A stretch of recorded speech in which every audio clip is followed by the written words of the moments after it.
While you will use a lot of the same basic rehearsal prep and techniques in your rehearsal process, there are a lot of added duties and people when you work on a musical or opera production.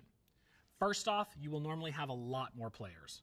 You now have added a musical director, a choreographer, sometimes a conductor, orchestra members, and a larger cast than typically comes with a straight play.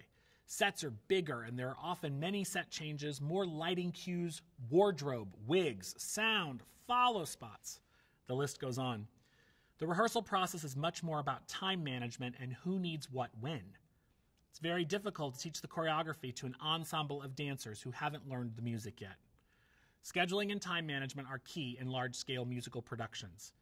You've also lengthened your technical rehearsal time as you set microphone levels, add the orchestra to the production, rehearse scenery and prop changes, practice costumes and wig changes, set lighting cues. Detailed production meetings and a detailed calendar with deadlines are crucial for a musical since there are so many additional crews, musicians, and technicians you need to keep on the same page.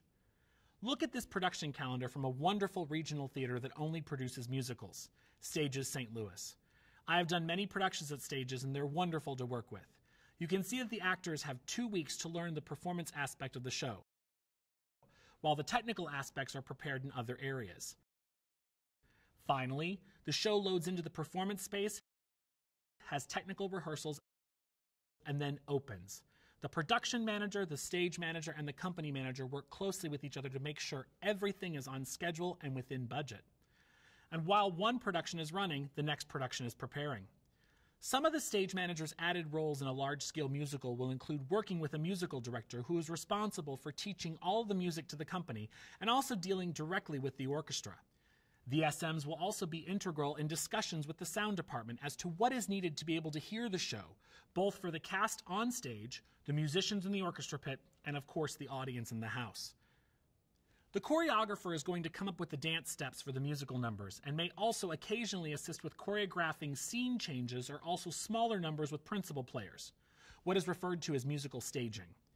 The choreographer will have dance captains who are in the company as ensemble members and are responsible for notating the dance sections and numbers in the show.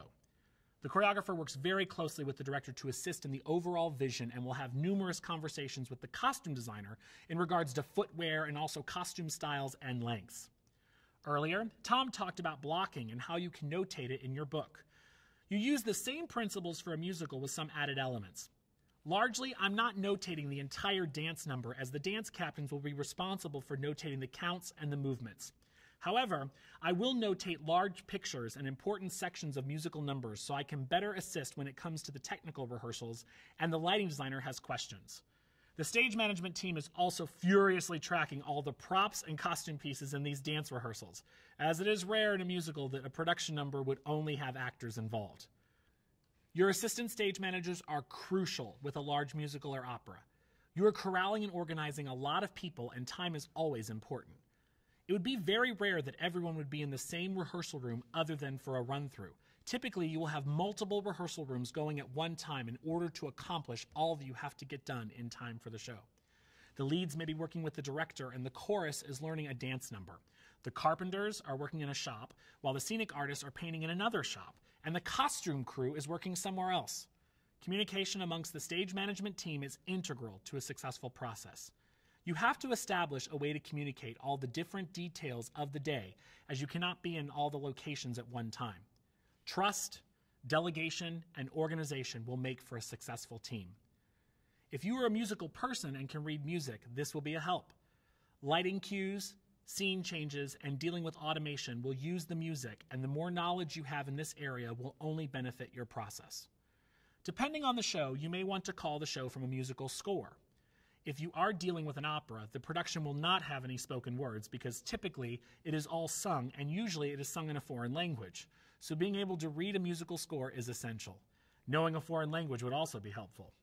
In opera, during technical rehearsals, there will be 1 or 2 rehearsals where no one sings to conserve their voices. So reading the score is the only way you will be able to run the rehearsal. Musicals and operas are a lot of fun, but there is definitely an added stress that comes with them and all of the added elements.